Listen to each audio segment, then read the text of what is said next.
తెలుగులో మాట్లాడండి. తెలుగు బ్రహ్మాండంగా తెలుగు మీడియం పెడతా అంటే ఈ కంచాయాలైనా కదా తెలుగు మీడియం ఎందుకని మాట్లాడింది. మేము ఇంగ్లీష్ మీడియం నేర్చుకుంది, మాతృభాష మీద అంత ప్రేమ ఉంటే సరే మీరు ఆయన అడగాలి. సమస్య ఎక్కడికో పోతున్నా అంటే నేను చెప్తున్నా మీకు అందరికి నాయకుడు ఆయన అని చెప్తున్నారు. ఆయన సామాజిక స్మగ్లర్లు కొమటోళ్ళు అని మాట్లాడినప్పుడు పాపం వైశ్యుల మీద కొమటోళ్ళ మీద ఒక్కరంటే ఒక్కరు కూడా జాలి చూపించి మాట్లాడలేదు. ఒక్కళ్ళంటే ఒక్కళ్ళు కూడా సామాజిక స్మగ్లర్లు కొమటోళ్ళు అంటే సంతోషపడ్డారు చాలా మంది. సామాజిక స్మగ్లర్లు కొమటోళ్ళు అంటే ఒక్కటంటే ఒక్కళ్ళు కూడా మాట్లాడలేదు. ఎవరు మాట్లాడేది నాకు గుర్తులేదు సపోర్ట్ గా. ఓకే నేనేమంటున్నా సరే ఓకే ఇప్పుడు అది వేరే చర్చ. మీరు ఆయన అడుకోవాలి.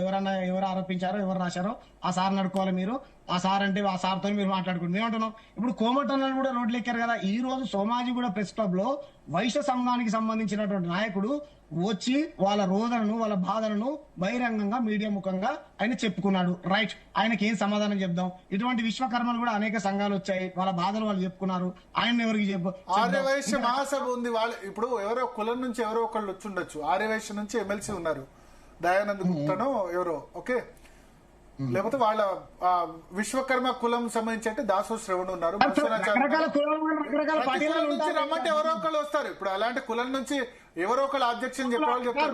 కుల పెద్దలందరూ అబ్జెక్ట్ చేస్తున్నారా? మీరు ఒక్క నిమిషం, మీరు కన్స్ట్రక్టివ్ గా నేను 80% స్థానికులకు అవకాశాలు కల్పించండి అంటే డెఫినెట్ గా వెల్కమ్ చేస్తాం. కానీ ఒక కమ్యూనిటీని మొత్తాన్ని గో బ్యాక్ అంట, హిందూ పండుగలు చేసుకోకూడదు, గార్బా చేసుకోకూడదు, దాండి ఆడకూడదు అంటే డెఫినెట్ గా మీరు అన్నారు. ఇప్పుడు దాండియా చేసుకోకూడదు, మా దాండియా అడుగుతున్నారు అన్నారు. వాడవయ్యా బతుకమ్మ నార్త్ ఇండియన్స్ వచ్చి ఆడుతున్నారు, ఆంధ్ర వాళ్ళు ఆడుతున్నారు. విశ్వవ్యాప్తం అయిపోయింది బతుకమ్మ. మన పండుగలు విశ్వవ్యాప్తం చేద్దాం. దాండియాను మనం అడాప్ట్ చేసుకుని మన పండుగలు విశ్వవ్యాప్తం చేద్దాం.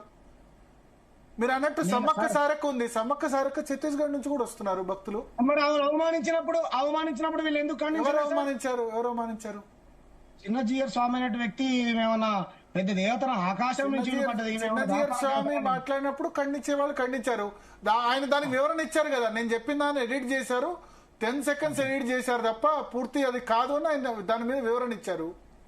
ఓకే, అవమానించలేదా? వ్యాపార దేవతల వీళ్ళు ఆకాశం నుంచి ఊడిపడ్డారా అన్నాడు. ఫుల్ ట్రాన్స్క్రిప్ట్ రాలేదని ఆయన వివరణ ఇచ్చినట్టున్నారు. దాని మీద